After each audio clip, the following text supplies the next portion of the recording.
ஆம், முஹம்மது ரசூலுல்லாஹ் சொன்னார்கள், அல்லாஹ்வுடைய தூதர் சொன்னார்கள், லதத்தபிஉன்ன ஸனன மன் கப்லகும் ஷிப்ரன் பிஷிப்ர் வ திராஅன் பிதிரா.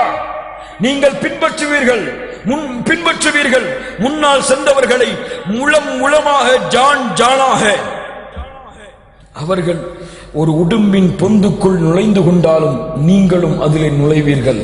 சஹாபாக்கள் கேட்டார்கள், அல்லாஹ்வுடைய தூதரே, அவர்கள் யார்? அல் யஹூது வன் நஸாரா, யூதர்களும் நஸரானிகளுமா? அல்லாஹ்வுடைய தூதர் சொன்னார்கள், ஃபமன், வேறு யாரை நீங்கள் பின்பற்றப் போகிறீர்கள்? லா இலாஹ இல்லல்லாஹ். யூதர்களும் நஸரானிகளும் கூறிய வழியில் இந்த முஸ்லிம் சமூகம் இப்போது பயணித்துக் கொண்டிருக்கிறது. லா இலாஹ இல்லல்லாஹ் இல்லை என்று மறுக்கட்டும் இந்த முஸ்லிம் சமூகம். அவர்களுடைய கலாச்சாரம் மாறிவிட்டது, அவர்களுடைய செயல்பாடுகள் மாறிவிட்டது, அவர்களுடைய ஒழுக்கங்கள் மாறிவிட்டது, அவர்களுடைய நோக்கங்கள் மாறிவிட்டது, அவர்களுடைய குறிக்கோள்கள் மாறிவிட்டது.